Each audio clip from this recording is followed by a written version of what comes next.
Perfect. Perfect.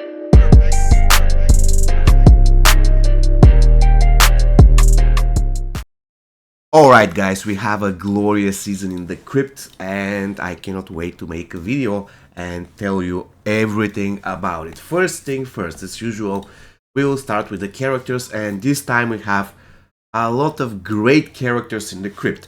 However, when it comes to the goats, you should totally avoid the goats for this season. They're simply not worth. I mean, Daniel, Bloodrain, Kano, they're good characters, but generally speaking, considering everything else that we have in the store, for this particular season you should avoid getting any of the gold characters. When it comes to the diamonds, you should 100% avoid their that are in black unless you farm 100,000 hearts and you buy everything. Then, if you don't have Ravenous Melina, like at all, then you should go ahead and buy Ravenous Melina. She is incredibly useful support, especially if you use a lot of MK11 Scorpions. Not only MK11 Scorpion, more or less any single character that heavily rely on dots, Ravenous Melina is the best support ever, so definitely she deserves to be bought. If you don't have her, make sure to unlock her.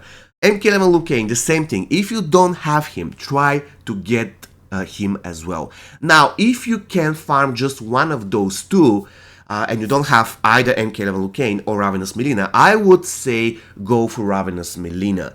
If you already have Ravenous Melina and you already have MK11 Liu Kang, then I'm going to say ignore Ravenous Melina and go for MK11 Liu Kang, because MK11 Liu Kang at maximum fusion, or even let's say fusion 7 or 8, becomes extremely overpowered. Though he still have very good value at fusion 0.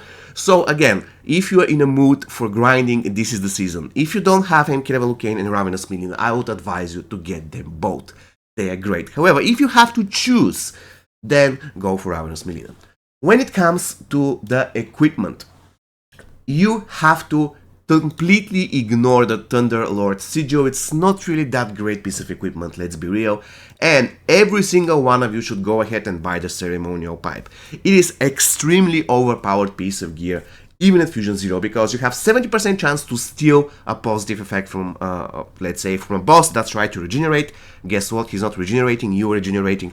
That is super cool. For instance, the enemy character gets a shield, but guess what? He doesn't get the shield, you get the shield instead. So generally speaking, the Ceremonial Pipe is incredible. So if I have to summarize the video, every single one of you should go ahead and buy the Ceremonial Pipe. It is absolutely busted. When it comes to the characters, there are two, let's say, options in front of you. If you don't have MK11 Liu Kang and Ravenous Melina and you're not in the mood to grind a lot of hearts, then I would advise you to go ahead and buy the Ceremonial Pipe and Ravenous Melina.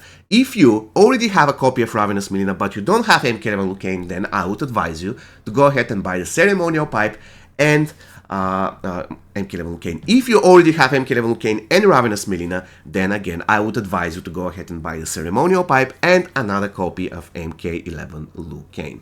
Once again, for final time, if you don't have either MK11 Liu Kang or Ravenous Melina, I would go for Ravenous Melina, but my best advice for you is going to be try to grind as hard as possible so that you can get them both. They are all awesome. Alright guys, so I hope you found this video useful. See you next time, take care and have an amazing rest of your day.